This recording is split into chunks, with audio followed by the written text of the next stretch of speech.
Hello and welcome to day 16 of the Puro and Joshi Advent Calendar here on the channel. My name is Peps and today we're opening another door into the world of Japanese pro wrestling in 2025 as we take this time a look at a couple of indie Joshi wrestlers and how they have performed throughout the year. And today I'm once again not alone, then Scott is once again with me. Scott, how are you this time? We are recording this like half an hour later, so I'm expecting I the similar answer.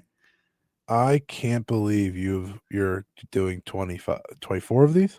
24 of these, right? It's 24, and then I'm doing a preview for Dream Queendom for someone else's channel. I'm doing 3 podcasts for my German channel, and then we have Wrestling Kingdom Weekend coming up, which is like Yeah, another I'm 5 I'm videos. so tired thinking about that for you. Like I have a lot of stuff to do, don't get me wrong.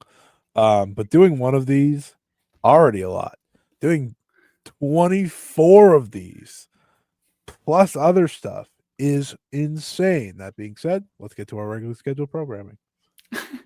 Yeah, I would just say we jump straight into the rest of this. The concept of this is pretty simple. It's like this other thing, but we are going into not into focus on multiple wrestlers. And I think the first one is, and I'm going here alphabetically ordered. It's not because that I prefer her year over the others, because we're in detail talking about 2 of them and just talking about a bunch wrestler at the end. The first one is once again, well, similar to Senna Girls, it's Chihiro Hashimoto. And my opening question for this is for you, Scott. What kind of year did Chihiro Hashimoto have in 2025 in your view? I think she had the ultimate ace year. Um, she pretty much accomplished or did everything you'd hope from her, especially knowing Mako Satomura was retiring, and then some. I think she has had matches that are match of the year contenders. I think she has had moments that are expected of her. I think she has had the consistency sprinkled throughout the year where she's never left the conversation of wrestler of the year or best of the world or things like that. I think so many other wrestlers this year have had like the first half great year, second half not so much or something like that. But when you look at Hashimoto's year, first half you get the Mako stuff, which speaks for itself, right? Then of course Team 200 kilograms coming together for their final run. The second half of the year is the continuation of that Team 200 kilograms run, as well as 2 fantastic Sendai Girls World Title matches, celebrating her anniversary. It's pretty much all I think you could ask for from like if you were to ask someone what does a full fulfilling year of Chihiro Hashimoto look like, it would probably be 2025. Like I don't think we could have asked for too much more in terms of comparing this year to past years for her. Um, and I think that's kind of the beauty of what she's done. I know some people that have her as wrestler of the year. Um, and I think everyone decides their wrestler of the year in different ways. But it's hard to argue against considering the success, considering the match quality, considering the moments. You know, I didn't even talk about like her match with Sareee Amioka, which is one of those like underlying matches that I really love. You know, like you're not going to talk about them in like the year end match of the year conversations or anything, but I think she's had a good amount of those as well, where you may forget about them, but you think back and it's like, oh, that was really good. This was really good. Um, Hashimoto probably, I think for most Joshi fans, is at least in the top 5 combo. I would think, but that's unless you don't like her. But if you don't like her, Well, you're I incorrect. figure the majority of the time it's more if you don't like you. Hey man, I'm right here. That was so mean. Whoa. I don't I like you know people either. don't like me. Come on, Peps. Damn. Oh man. I had to Now, make the joke. It was right there. to add to this, I think one thing that stood out to her here is that she wasn't really just tied to Sendai Girls.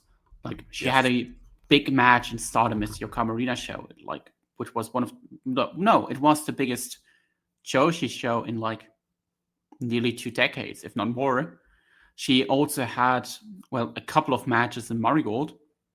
She had the of course nothing too big, but the stuff in the tag tournament in Marvelous, and something that kind of went under the radar because it's not in Joshi wrestling, but she also had a sumo hall a tag team title match in DDT with Yeah. you, where Kenan and Mao won the tag belts. A She was match I on thought was whatever. 4 companies' biggest shows of the year: DDT, Uh, Sendai, Marigold, and Stardom. yeah, that's likely the case. Yeah, that's true. Yeah, and she no Ars Academy as well, if we count that. Oz Academy too. That's 5. That's I do Yeah, count. That's a that tells you a lot about who Chihiro Hashimoto is, right? You're making that big call to get her on your show. yeah, absolutely. And she is a wrestler that is just respected by pretty much everyone in the scene because she is legit and she is as good as she is. She has the star power. She comes off as a big star. And I think if you just look a bit into her year in terms of like her match output, she just stands out. Like, what were for you personally her standout performances or matches, like whatever you want to define her as? Yeah, her standout performances for me, or and matches. The Sareee one comes first. Helps it's the most recent, but it's also the best in my opinion. It's it's arguably the most physical match of the year in Joshi because what they put each other through was so uh insane, and it's to me the it's the pinnacle of Chihiro Hashimoto's work is when she works with Sareee. I think I was talking about this when that match was coming around, but I do think that they have a comfortable conversation to be the second best rivalry after Io and Mayu from the 2010s and on. Like I do think they're in that conversation to be the second best because if you go back and watch their feud, it is great match after great match, important match for their careers after important match. And they Chirashimoto doesn't lose to a lot of people. She will lose to Sareee. And I think that speaks so much to what that feud is and how it's lifted both of them up. You know, what was Saree's first match when she came back to Japan? It was against Chihiro Hashimoto. What was Chihiro Hashimoto's 10th anniversary match? It was Sareee. I think that means so much. And I go back and I just remember that match so fondly. I absolutely adore it. And I think the Iwata one would be the other one. I know a lot of people are going to now say the Mako stuff, and rightfully so. But the Iwata one was Chiro Hashimoto, I think, giving Mika Iwata her best career match, um, or at least her best career big singles match. And I think that again speaks to the mode, the level that Hashimoto has played to all of 2025. Absolutely. Like I think what just is for Hashimoto the case is just that you find a great performance pretty much everywhere and in anything she did. Yeah, absolutely. She was so informed. It was a match at the Nane Takahashi produced show in the main event where Oh yeah, that rocked. where she teamed with Aniki and Yamashita against Mirai, Nana, and Yu. Like they just went insane there, and like you can find it anywhere. I think the majority of wrestlers, if they faced Hashimoto in any kind of bigger match situation, it was one of the best matches of the year. Mm-hmm. Like, and it obviously like outside of Sareee because I think they are like so far beyond it's just obvious. But I think the Mika Wata match was like the best Mika Wata has ever looked.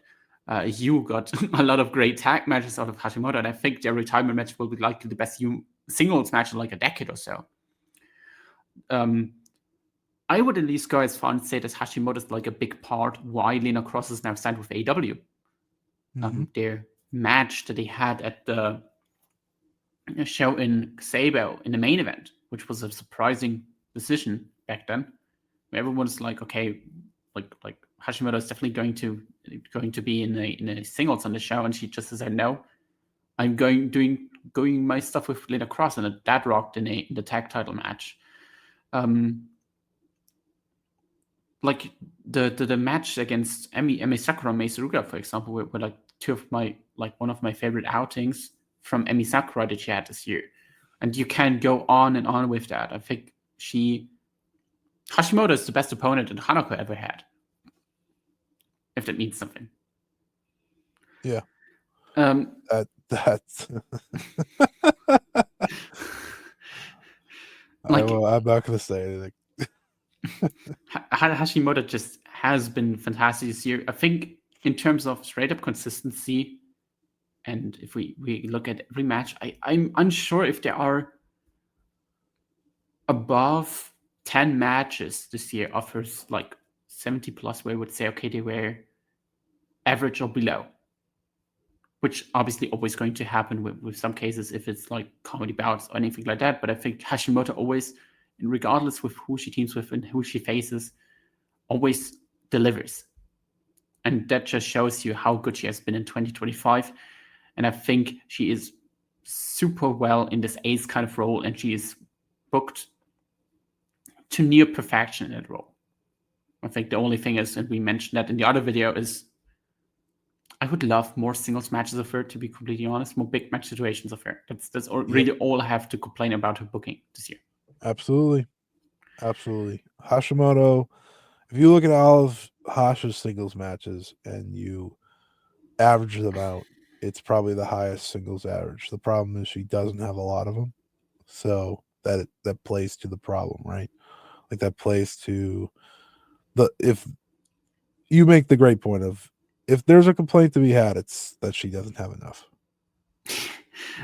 Which is insane, considering who she is, that she doesn't get too much. But she's very much in a sense, like very much in a role, even though it's not too extreme, because she has more of the tag team outings than as Takumi Raha is in Marvelous, where she just does stuff, but it never really reaches this big time singles outings, which is sad because she should be getting them. But I get it, this year is very much focused around you, and it should be, because you is not going to be there next year. And we will have, hopefully, especially considering we likely all expect a lot of these wrestlers who are celebrating the anniversary, Sareee, Mayu, to be tied in some form, some way. That I would at least hope so that Hashimoto is going to be involved in that as well, in that bunch. I hope so. That when it comes to Hash, all you ever hope for is she does more. That's literally all you can ever hope for, because her baseline is pretty fantastic every year. It's just like, how much of that baseline are we actually going to get? And that's always the difficulty, I think, of the conversation. Yeah. Outside, of course, that point, is there anything like heading into 2026 you want to see Hashimoto do? Like, it could be anything, like facing some wrestlers or whatever you want. I don't have many dream matches left, personally, in terms of like matches I need to see in my lifetime. I've been very lucky to get most of them the past couple of years, actually. I need Mayu and Hash. I have seen the potential in that tag match that Sareee booked. I've seen the potential of what those two can do. I know what those two are capable of. That is the one thing I want. I don't think we'll get it, because it's just, if you want to talk a booking nightmare, it is that. It is, you're trying to have arguably the two most protected wrestlers in the entire Joshi scene face off.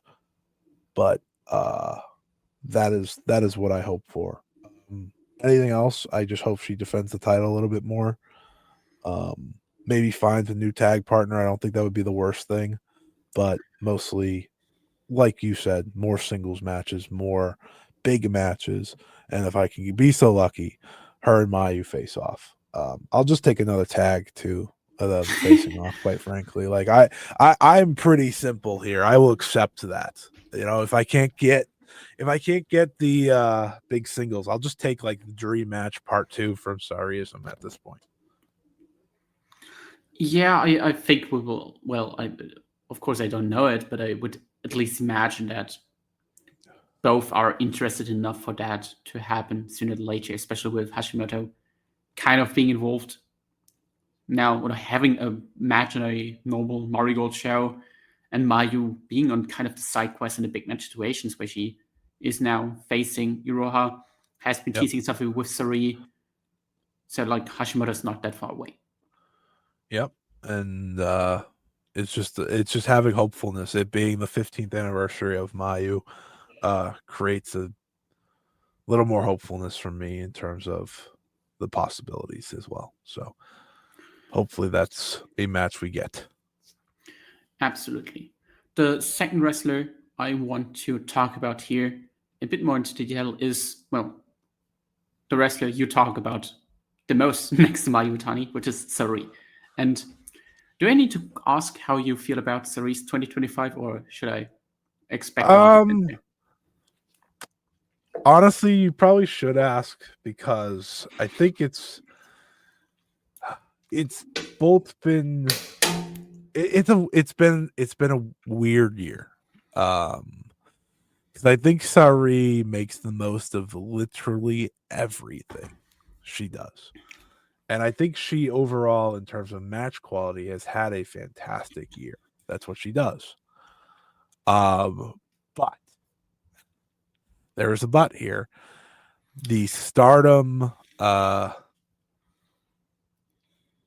booking hurt her in some ways. Because I think she was creating something special in the story she was trying to tell. And I think they hurt her in doing so. And that hurt the second half of her year in terms of like direction. She is made up for it with the Natsupoi stuff that is really jumping off the page heading into Stardom Dream Queendom. But we can't avoid the big elephant in the room that Stardom has tried to avoid of the Saya Kamatani story and match. Like that is going to be the big what if of 2025. I don't think just in Saree's year, but in the entire year of Joshi wrestling, because all signs pointed to that being a match that needed to happen, that had to happen, and hell, I'd even say was going to happen. And seemingly Stardom and Saya Kamatani ran away from it, and I hate it.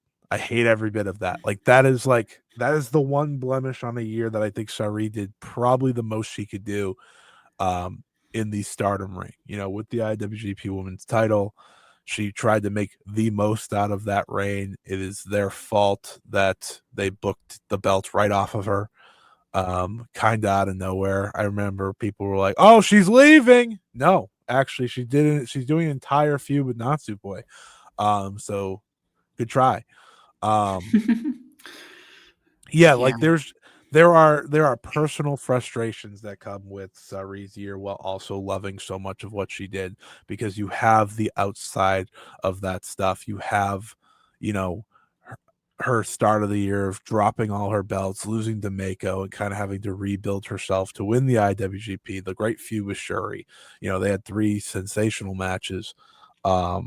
She had a really strong 5-star, at least tried to make the most out of her 5-star. Had the great stuff with Suzu, got the best performance out of Konami in years. Yeah, it's just like there's so much good, but it could have been even better. So that's part of it. And again, it comes with the the stardom of it all, and I think them dropping the ball. Yeah, I mean, especially not only, of course, Sareee, but also if you just look at whatever Saya Kamitani is going on, you just notice that in the past couple of months that they definitely at least hardly considered, or like they did definitely considered the Sareee thing to be a feud in the last either right now or for the pay per before that or whatever, because they are really in a creative hell right now with Saya Kamitani. Just try to stay alive with Kamitani. Well, alive sounds wrong, but try to just ride the momentum wave with Saya Kamitani doing Saya Kamitani things, and it's not as creative as it should have been for her if They it was with Sareee Wolf, because they that was like cared too much about one thing, and that was the MVP award. You know, like they fell into a trap there, I think, and it came down to protecting Saya Kamatani. At least that's sure, how it felt. sure, I totally can see that, but the thing is, and I'm unsure if they realized it. In the end, it's a kayfabe award. Like, Oh, I'm with you. like Yeah. I would at least expect. Maybe I would be wrong here, and they would have run this at Green Queendom. But in the end, it would have still been Saya Kamitani coming out on top. Saya Kamitani was Yeah, always going to win. I know. I know. So, Well, that's the thing. Like the reason I feel like so confident talking about it now is because like she's putting over Natsupoi. You know, like she's putting over Natsupoi in this story right now. she laid down And clean for Konami. she lit right. Like I don't know where the idea came from people like Sareee won't put people over. That is literally what she does. It's what makes her very different from most freelancers. Is like if the story's there, if the match makes sense, she will do it. And you know, she should have been facing Saya Kamatani either at Crimson Nightmare or Stardom Dream Queendom. And the fact is, it feels like that match has been long abandoned and will probably never happen, which I don't know how you look at Stardom's 2025 and say to yourself, "Oh, that's fine." Like that was the story. That was the first time we got a bubbling of a true like big story for Saya Kamatani post Tam Nakano. And yeah, man, it angers me. It angers me because they were telling it. You know, we saw it. They were telling it through hate. They were telling it each time Sareee showed up. And Saya Kamatani said as much in a Tokyo Sports interview before poof. You know, she said, I want to beat Sareee eventually. And it's like they ran away from it. Yeah, that is why you just know where the call came from, really, because there were two people who were clearly interested to run this match, and there were seemingly another party who wasn't, and it's very obvious who this party is. Yeah. And I think Yeah. everyone Those tweets who, disappeared that Saya and Sareee exchange. Saya's tweets yeah, disappeared. that disappeared like a day after Yeah. Sai Kamitani dropped an interview, which is like, okay, there was a Uh-huh. clear call from above. No, don't do Yeah. that. But I also want to say this. I don't want that to define Saree's year either. No, her startup work Because outside of that was like, I think she recovered way better than anyone could have expected. Like, absolutely. Absolutely. she definitely isn't on the high in stardom in terms of like the reaction, everything like that she was during the GP and during the build up, but she totally cooled down maybe a Yeah. little bit, changed up, and still had a great tag league that ended up with her Miko making it further than anyone could have expected, still putting Mhm. over stardom talents and still having the storyline with Natsupoi that is at least hopefully helping Natsupoi to get around to get Yeah. another shot at Sayaka Mitani. That's what it feels like the purpose is. I don't know if there is a feud in Stardom that has led to a more anticipated match for their second biggest show of the year than that one. I feel like you look at that card, Yeah, most people are very against the World of Stardom Championship match and the story there. I don't even know if it's a story. It's just kind of it's odd. MJFism. Yeah, yeah. I saw Alex say that, and I saw you say it. Yeah, no, that's both. That's two people saying that now, but it's true, right? Like you look at Star, and I'm excited for Stardom Dream Queendom. I'm not sitting here saying I'm not. That's the best part of the year, you know. Just the end of the year and the beginning of the year in Japan, obviously wonderful. But I think Sareee and Natsupoi are proving the level of difference, right? Sareee in many ways is the opposite of Saya, and then Natsupoi is the opposite of Saori.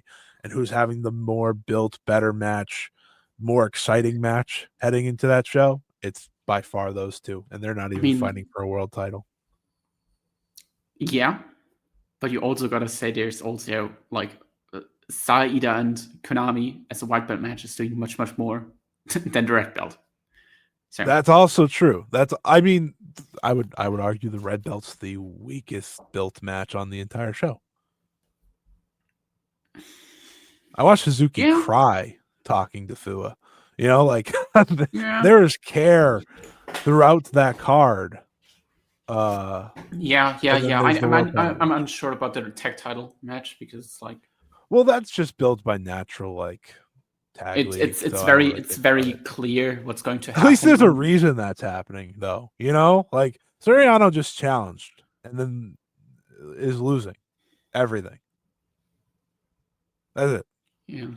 I watched your favorite wrestler in the world pin Saya Kamatani, and then Soriano had to get the heat after. It was like, what? It was like, what is Yeah, going on? yeah, that was a fun time. Yeah, definitely. Also, Yeah. welcome back to Micah. We're not talking about her on the show, but welcome back to Micah. Hmm. What? Yeah. Let's dive into a little bit of Sareee outside of Yes, yes, Stardom. We definitely got to talk about her Spark Rush stuff. But yep, even though we did a little bit in the last video, I feel like we haven't really talked about that. Even though it's just the matches itself that they had, because whenever whenever Sareee is in Marvelous, it feels like that she's wrestling for two people with Takumi, and Takumi's Takumi's very uninteresting in 2025. But whenever Takumi is with Sareee, she feels interesting. So yeah, that I yeah. think that's You're right. a big thing about the Spark Rush duo, and I think they work great together. Like, Yeah, I love Spark Rush. I think that's like honestly the underrated part of Saree's year because a lot of her year's single stuff. But seeing her find a tag team partner and really embrace it, and with the name and the music and the feeling that comes with it, it feels big, and it's a big. And I think you nailed it on the head. Like she's bringing the best out of Takumi Roha in their matches. And I say this a lot on my shows and my audio, and people that are listening to this are probably like, oh my god, we have to listen to him talk about Sorry again. Yeah, that's why I'm called here. Come on. Um, but there's very few wrestlers that I think bring out the best of everyone around them in every match they do. And I think Spark Rush has shown what Sareee does, even for a tag team partner, just not just her opponent. Um, so I honestly I think Spark Rush could have done even more this year. Um, but I'm happy that they've had the title win and 3 defenses. Going to be 4th defense to close out the year. It's been the non Marigold Marvelous spark for Marvelous, so that's nice. absolutely, and it will of course lead, as we said in the other video, to the big singles match between them. Outside of that, how do you feel about her other stuff that she did, even though she didn't do really much? I Yeah. like her Sendai Gold stuff outside of Hashimoto match aside. I think her tag team stuff there was pretty cool. I like the Mhm. match against Nori in Kyushu Pro. Yes. Yes. That was Yeah, that was very really good. good. Um, Mm, I she think. had consistently been wherever she was pretty good. Like obviously because she's three, but Yeah. Um, the seedling match against Venny was awesome. yeah, that's probably one of the most what's the word I want to say? Maybe the forgotten match, one of the forgotten great matches of the year because it happened so long ago, right in It happened January, and it was so early in a yeah, death and it period wasn't part of wrestling, where pretty much everyone is exactly. checked out after the first week of Yes, January. exactly. That happened a few just 2 weeks after, and it's a fantastic match. Um, Yeah, I think her places elsewhere, not including Sareeism, of course. But in pretty much every location she went was really interesting. I also enjoyed her work in T Hearts. They had some cool matches there. The fifth anniversary specifically, I think too. But she also had. I know this is kind of Stardom, but I'm going to consider it not Stardom. Was the Natsu and Sayori 10th anniversary show where she faced Aya Sakura. I think that was really good work from her. Um, I really like the Yumika Hoda tournament that she did, teaming with Hoda. That was fun, facing the legends Aja and Unagi in the semi, and then facing Kandori and Miku Kane in the final. I think that was really cool. Um, she kind of just packs her schedule and really does some great work along the way. If you were able to check out like strong style pro wrestling, she's had some cool matches there.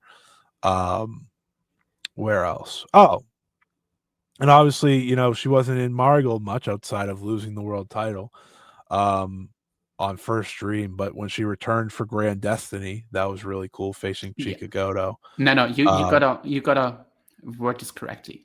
She was allowed to face the best wrestler in the world. of course,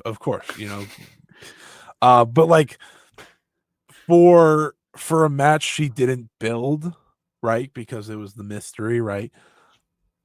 Thought it went about as good as you could have asked for, right? The way she like kind of puts down Go Chica and be like, be better. And then like walks up to Rossi, he's like, you gonna book me or what, buddy? And then just like walks out. I was like, yeah, that was cool. And like the reaction to her walking out, like the crowd really got into it. It just plays to who Sareee is. And I think that the more the more stuff she does outside of stardom, the more her overall year can be exciting because she makes you watch these things. I think that's so. What's the word?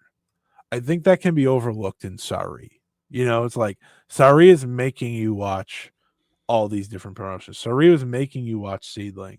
I mean, a lot of people watch Sendai Girls, but she made you go out of your way to watch all these different matches on these unique shows that are celebrating legends and such. And watching Marvelous, I just hope that it continues, and it will continue because she's a freelancer and that's what she does.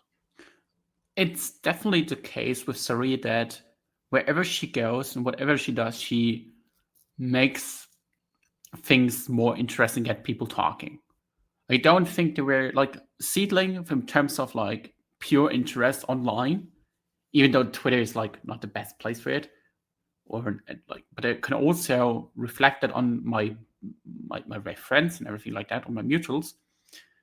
Whenever Sareee does something, people are more tuned in than they are not. Like Seedling, basically the hype, if there was any hype or any traction it got, was pretty much gone once Sareee was gone. Mm-hmm. And that will also be kind of the case with Marvelous, and I think it also helps Stardom tour shows, like smaller shows of Stardom. When Saree's around, like in a tag league, that people will always talk about, oh, what is Sareee going to do? And Sareee either cuts a promo or whatever that just gets people talking online. And I think this is a very cool skill set that she has, and something that makes her voice going to stand out. Yeah, it's she's above the rest when it comes to creating interest, I think. Um, and it's a trait, it's a part of her that sets her apart from everyone else. I will always sing the praises of Sareee, but just looking back at her year, a year that I think was fantastic, despite the bumps along the way that we discussed. Um, it's just a case of her kind of pushing herself in all these different places to be the conversation and being the conversation in such positive ways all the time. Absolutely. And I think if we look at her 2026 and what we can expect there, I think we should just hope that she continues that, maybe with a bit less stardom. Yeah. I think that, well, even though we see a lot of more of her because of that, because she has been at God knows how many shows in Stardom. I think She was like on a lot. nearly 30, I would imagine. It's like around the schedule Yeah. she had with It'll be Marigold. 30 probably by the end of the year. Yeah, she will likely work the Yant Kurikan. Is she on the show? Did they announce the full card yet? They I haven't don't know. announced the card yet. She'll probably be on it though. Yeah, we will find out the day before. And then of course she'll be on Queendom and And probably Queendom. have the best match on that show. Yeah. Her Maybe. 2026. Her 2026 She should include obviously so has much. the big Yokohama Arena show. Yokohama Yeah. Budokan show. That will be the big thing for her, where pretty much everyone is looking forward to what the match is going to be. And I have the feeling that nobody has any kind of clue, because Sareee can be, I wouldn't say random, but Sareee can pull off things so out of nowhere that everyone is like, holy hell, how did that come about? Mm-hmm. That will be maybe like that will be really defining how her year will be going for her, because that needs to be a hit in terms of not only, of course, her performances, which should not be a question, Right. but in terms of, okay, how does this work in the sense of It's going to in take up ring? the first 3 months, that building to whatever that match is and that show is going to be the first 3 months of the year. It's a lot closer than I think people realize. Yeah, normally you would expect her to announce the match in like 2 weeks. Yeah, I think January is a sweet spot of getting the announcements as we start to build towards it. 2026 for her should involve being a world champion again. Maybe that's beating Hash. I think Sendai Girl's world title makes a lot of sense around her waist. I love Alex pitch. Alex pitch once that she should defeat Yuzuki and drop the white Yeah, because belt I to. pitched that to Alex. Oh, okay. I'm sorry. Yeah, we're not giving Alex. Alex was that pitch by you? That she Yeah. wins the belt from Yuzuki because she originally wanted the belt. I believe Yes, she that's said what I it. said to Alex. Yeah, I absolutely. She should win the United National. And then drop it to Gochika. Yeah, that was Alex's pitch. I didn't go that far. That was me trying to get the Mayu match for the 15th anniversary of both of them. Because I do think some of Saree's best work since returning to Japan was in Marigold, and now that their roster is more established, I do think she'd have a better time in terms of like the story she was writing back then, which was like, is anyone going to step up? Do any of you like have it? And I think that'd be fascinating for her. I do think that I think she's going to be involved everywhere. Mm-hmm. Like, I think she's going to be busy. I don't think she's full break from Stardom by any means. I do think we'll get more Marigold than just 2 matches. She's definitely going to be involved in whatever Mayu is going to do for 15th Oh anniversary. yeah, they've already planted that seed. Mayu being like, why do I want to face Sareee? I beat her. I'm good. That won't stand. Like that will not stand with Sareee. We will get back to that. And I think that's exciting. I think that's something that a lot of people hope we get back to. Obviously, I do. There are so much possibilities, and I think that's why Sareee always has the most exciting years ahead. Because she is a freelancer. That has not changed. She can go wherever she wants. She can wrestle wherever she wants, and she's going to do all that. And she has shown that politics don't matter too much to her. She can wrestle Marigold and Stardom. Yes, exactly. She did that right fresh off of the IWGP stuff, right? So, I'm excited. I'm excited to see what the year, her 15th anniversary year turns into. I think next year on paper should be the biggest year she's had yet. And I just hope it lives up to the expectation I set for myself in my head. Because I do think it will be as big as possible, or she'll at least try to make it as big as possible, you know. Um, it comes down to who wants to play ball and such. I mean, this year could have been undeniable if we let the biggest match possible happen. But yeah, it's going to be a great year. She's going to be in the rest of the year conversation. She's going to have some of the best matches of the year. That's like all the locks, you know. It's not really a shocker to say all that. And I look forward to the Okama Budokan because I think that show is going to be really, really special. Before we end this video, do we have like any wrestler this year that we haven't really talked about that you quickly want to give a shout out to? Yeah, absolutely. In terms of like the freelance world, right? Here, not Yeah. like Yeah. Yeah. I think when I kind of look at the year, it's sometimes hard to remember everything that's happened because so much has happened, and a lot of the big things that happen do come from the top companies. But I do like to give a shout to Sanka Akatsuki.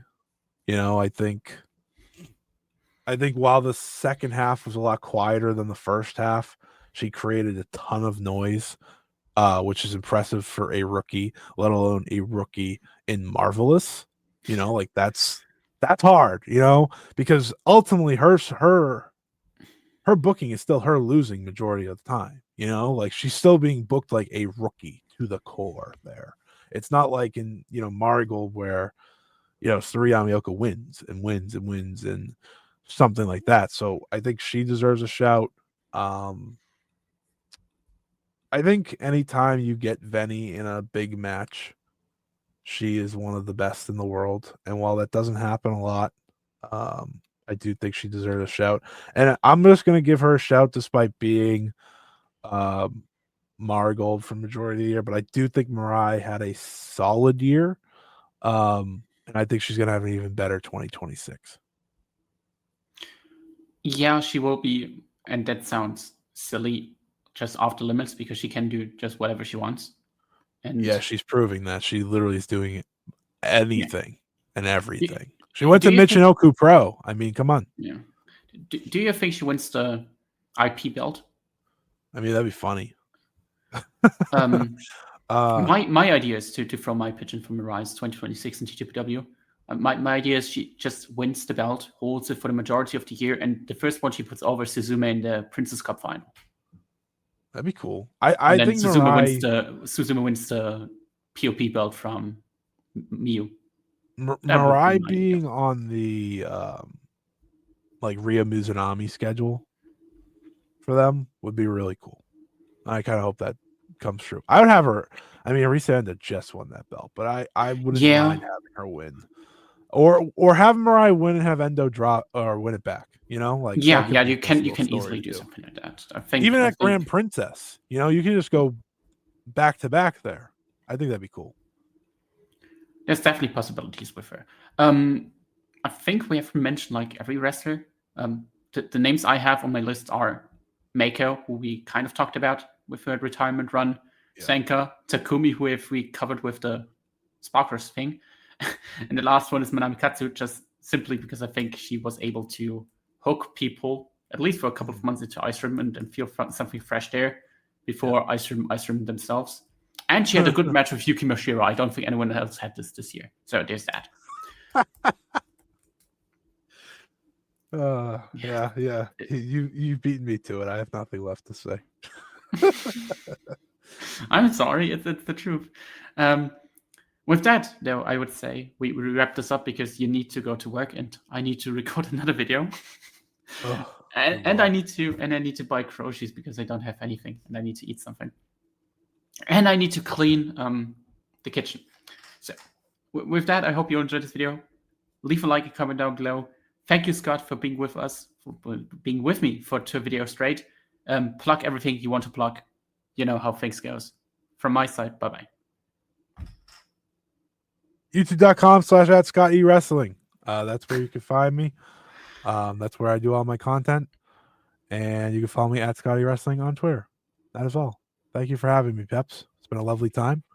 And enjoy the rest of your schedule because it is out of this world.